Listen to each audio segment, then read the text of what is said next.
ಮೈಸೂರಿನ ಚಾಮುಂಡಿ ಬೆಟ್ಟದಲ್ಲೂ ಕೂಡ ಬೆಂಕಿ ಕಾಣಿಸಿಕೊಂಡಿದ್ದು ಬಂಡಿಪಾಳ್ಯ ಸಮೀಪದ ಅರಣ್ಯ ಪ್ರದೇಶದಲ್ಲಿ ಬೆಂಕಿ ಕಾಣಿಸಿಕೊಂಡಿದೆ. ಆಕಸ್ಮಿಕ ಬೆಂಕಿಯಿಂದ ಅಪಾರ ಪ್ರಮಾಣದ ಕಾಡು ಕೂಡ ನಾಶವಾಗಿದೆ. ಬೆಂಕಿಯನ್ನ ಈಗಾಗಲೇ ನಂದಿಸುವಂತಹ ಕಾರ್ಯವನ್ನ ಕೂಡ ಮಾಡ್ತಾ ಇದ್ದಾರೆ. ಬಂಡಿಪಾಳ್ಯ ಸಮೀಪದ ಅರಣ್ಯ ಪ್ರದೇಶದಲ್ಲಿ ಬೆಂಕಿ ಆವರಿಸಿಕೊಂಡಿದ್ದು ಚಾಮುಂಡಿ ಬೆಟ್ಟದಲ್ಲೂ ಆಗ್ನೇಯ ರುದ್ರ ನರ್ತನ ನಡೀತಾ ಇದೆ.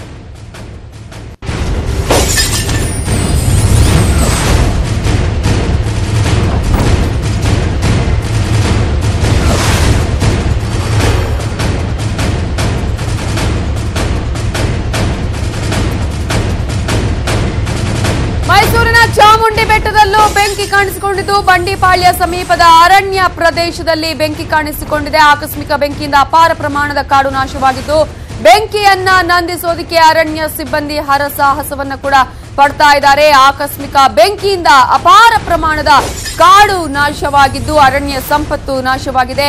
ಬೆಂಕಿಯನ್ನ ನಂದಿಸೋದಕ್ಕೆ ಈಗಾಗಲೇ ಅರಣ್ಯ ಸಿಬ್ಬಂದಿ ಹರಸಾಹಸವನ್ನ ಕೂಡ ಪಡ್ತಾ ಇದ್ದಾರೆ. ಮೈಸೂರಿನ ರಿಂಗ್ ರಸ್ತೆಯ ಸಮೀಪ ಇರುವಂತಹ ಬಂಡಿಪಾಳ್ಯದಲ್ಲಿ ಈಗಾಗಲೇ ಈ ಒಂದು ಬೆಂಕಿಯ ರುದ್ರ ನರ್ತನ ಕಂಡು ಬಂದಿದೆ. ಬಂಡಿಪಾಳ್ಯಕ್ಕೆ ಹೊಂದಿಕೊಂಡಿದೆ ಚಾಮುಂಡಿ ಬೆಟ್ಟ.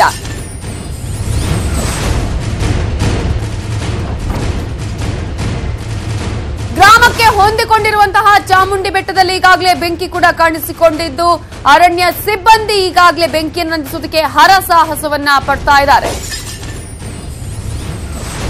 ಈ ಬಗ್ಗೆ ಡೀಟೇಲ್ಸ್ ಕೊಡೋದಕ್ಕೆ ನಮ್ಮ ರಿಪೋರ್ಟರ್ ಪುಟ್ಟಪ್ಪ ಫೋನ್ ಸಂಪರ್ಕದಲ್ಲಿದ್ದಾರೆ. ಪುಟ್ಟಪ್ಪ, ಎಷ್ಟು ಹೊತ್ತಿಗೆ ಕಾಣಿಸಿಕೊಂಡಿರುವಂತಹ ಬೆಂಕಿ ಇದು? ಹಾಗೆಯೇ ಈಗಾಗಲೇ ಬೆಂಕಿಯನ್ನು ನಂದಿಸೋದಕ್ಕೆ ಯಾವ ರೀತಿಯ ಪ್ರಯತ್ನಗಳನ್ನ ಈಗಾಗಲೇ ಸಿಬ್ಬಂದಿ ಮಾಡ್ತಿದ್ದಾರೆ? ನವಿತಾ, ಈಗಷ್ಟೇ ಮಾಹಿತಿ ಲಭ್ಯವಾಗಿದೆ. ಮೈಸೂರಿನ ಚಾಮುಂಡಿ ಬೆಟ್ಟಕ್ಕೂ ಸಹ ಆಕಸ್ಮಿಕವಾಗಿ ಬೆಂಕಿ ಬಿದ್ದಿದೆ. ಅದರಲ್ಲೂ ಪ್ರಮುಖವಾಗಿ ಮೈಸೂರು ನಂಜನಗೂಡು ಮುಖ್ಯ ರಸ್ತೆಯಲ್ಲಿರುವ ಬಂಡಿಪಾಳ್ಯ ಗ್ರಾಮಕ್ಕೆ ಹೊಂದಿಕೊಂಡಿರುವಂತಹ ಚಾಮುಂಡಿ ಬೆಟ್ಟದ ಸಮೀಪದಲ್ಲಿ ಬೆಂಕಿ ಕಾಣಿಸಿಕೊಂಡಿದೆ. ಬೆಂಕಿ ಕಾಡಿನ ಕೆಳ ಹಂತದ ಅಂದ್ರೆ ತುಂಬಾ ತಳಮಟ್ಟದಲ್ಲಿ ಕಾಣಿಸಿಕೊಂಡಿರೋದ್ರಿಂದ ಅದನ್ನು ಆರಿಸುವಂತ ಪ್ರಯತ್ನಕ್ಕೆ ಈಗಾಗಲೇ ಸಿಬ್ಬಂದಿಗಳು ಮುಂದಾಗಿದ್ದಾರೆ. ಸ್ಥಳಕ್ಕೆ ಅಗ್ನಿಶಾಮಕ ಸಿಬ್ಬಂದಿಗಳು ಸಹ ಭೇಟಿಯನ್ನ ನೀಡಿ ಕಾರ್ಯಾಚರಣೆಯನ್ನು ಆರಂಭ ಮಾಡಿದ್ದಾರೆ. ಬೆಂಕಿ ದೊಡ್ಡದಾಗಿ ಆಗುವಕ್ಕೂ ಮುನ್ನವೇ ಅದನ್ನು ಆರಿಸುವಂತ ಪ್ರಯತ್ನವನ್ನು ಮಾಡಬೇಕು ಅಂತ ಎಲ್ಲಾ ಸಿಬ್ಬಂದಿಗಳು ಸಹ ಪಣ ತೊಟ್ಟಿದ್ದಾರೆ. ಏನು ಸಿಬ್ಬಂದಿಗಳಿಗೆ ಸ್ಥಳೀಯರು ಸಹ ಸಾಥ್ ನೀಡ್ತಾ ಇದ್ದಾರೆ. ಇನ್ನು ಕೆಲವೇ ಕ್ಷಣಗಳಲ್ಲಿ ಬೆಂಕಿಯನ್ನು ನಂದಿಸುವಂತ ಪ್ರಯತ್ನಕ್ಕೂ ಸಹ ನಾವು ಮುಂದಾಗ್ತೀವಿ ಅನ್ನೋ ಮಾತುಗಳನ್ನು ಸಹ ಹೇಳಿದ್ದಾರೆ.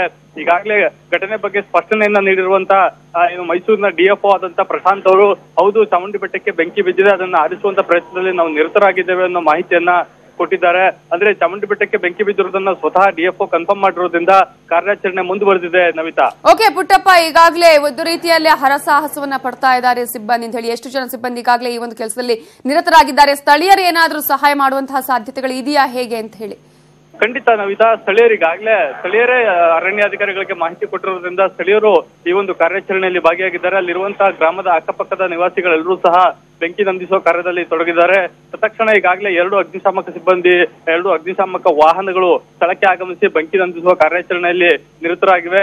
ಇನ್ನೇನು ಕೆಲವೇ ಕ್ಷಣಗಳಲ್ಲಿ ಬೆಂಕಿಯನ್ನು ನಂದಿಸ್ತೀವಿ, ಆ ಬೆಂಕಿ ಮೇಲ್ಭಾಗಕ್ಕೆ ಹೋಗದೆ ಇರೋ ರೀತಿ ನೋಡ್ಕೊಳ್ತೀವಿ ಅನ್ನೋ ಒಂದು ಭರವಸೆಯ ಮಾತುಗಳನ್ನು ಸಹ ಅರಣ್ಯ ಸಿಬ್ಬಂದಿಗಳು ಹೇಳ್ತಾ ಇದ್ದಾರೆ. Navitha, okay, thank you Puttappa ಡೀಟೇಲ್ಸ್ಗೆ.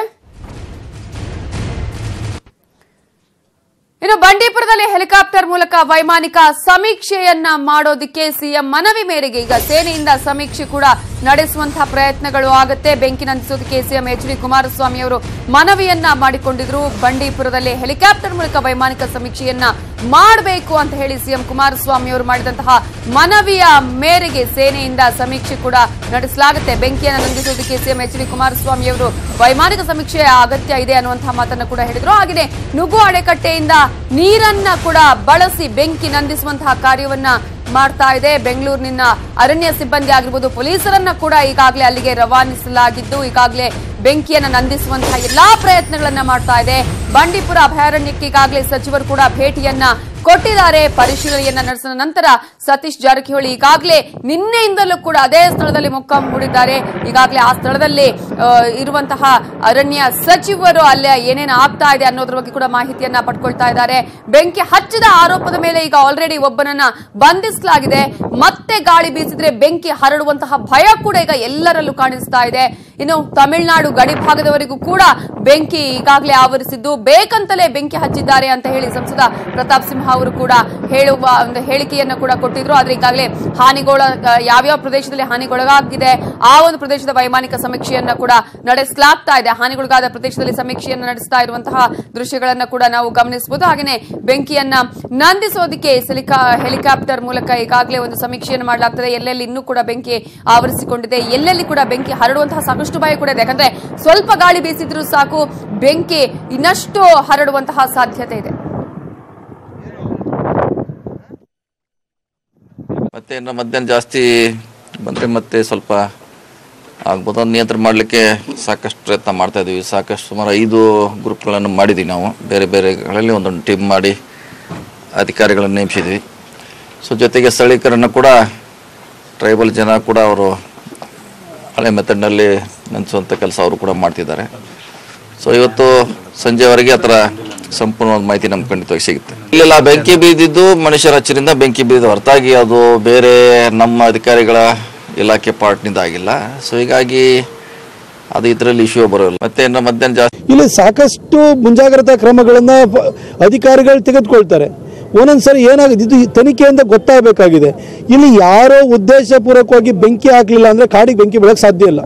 ಆದರೆ ಒಂದು ಕಡ್ಡಿಯನ್ನು ಗೀರಿದ್ರೆ ಇಡೀ ಕಾಡೇ ಧ್ವಂಸವಾಗುತ್ತೆ ಅನ್ನೋ ಒಂದು ಪೌರ ಪ್ರಜ್ಞೆ, ಒಂದು ಮಾನವೀಯತೆ, ಈ ರೀತಿ ದುಷ್ಕೃತ್ಯನ ಮಾಡುವಂಥವ್ರಿಗೆ ಇರಬೇಕಾಗುತ್ತೆ. ಇದನ್ನು ನಾಗರಿಕ ಸಮಾಜನೂ ಕೂಡ ಭಾಳ ವಿಜಿಲೆಂಟ್ ಆಗಿರಬೇಕಾಗ್ತದೆ. ಇಲ್ಲಿ ನಾನೇನು ದೋಷಾರೋಪಣೆ ಮಾಡ್ಲಿಕ್ಕೆ ಹೋಗಲ್ಲ.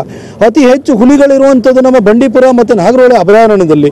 ಇಲ್ಲೇ ನಾವು ಈ ಥರ ಬೆಂಕಿ ಹಾಕ್ಕೊಂಡು ಈ ಥರ ಬೆಂಕಿ ಬೀಳೋದಕ್ಕೆ ಅವಕಾಶವನ್ನು ಮಾಡ್ಕೊಂಡಿದ್ದೀವಿ ಅಂತೇಳಿ ಹೇಳಿದರೆ ಈ ಪ್ರಾಣಿನ ಸಂರಕ್ಷಣೆ ಮಾಡಲಿಕ್ಕಾಗುತ್ತಾ? ಹಾಗಾಗಿ ನಾವು ಇನ್ನೂ ಕೂಡ ಮುಂಜಾಗ್ರತಾ ಕ್ರಮವನ್ನು ವಹಿಸಬೇಕು. ಫಾರೆಸ್ಟ್ ಡಿಪಾರ್ಟ್ಮೆಂಟ್ ಇನ್ನೂ ವಿಜಿಲೆಂಟ್ ಆಗಿರಬೇಕು. ಇನ್ನು ಮುಂದೆ ಈ ರೀತಿ ಅವಘಡ ಅವ್ರ ಕಡೆಯಿಂದ 2 ಪ್ರತಿನಿಧಿಗಳು, ನಮ್ಮ ಪಕ್ಷದಿಂದ ನಾವಿಬ್ರು 4 ಜನ ಇವತ್ತು ಚರ್ಚೆ ಮಾಡ್ತೇವೆ. ಅಂದ್ರೆ ಇದು ಪ್ರಿಲಿಮಿನರಿ ಡಿಸ್ಕಷನ್, ಇದರಲ್ಲೇ ಅಂತಿಮ ಆಗೋದಿಲ್ಲ. ಆದರೆ ಬಹಳ ಸಂತೋಷ.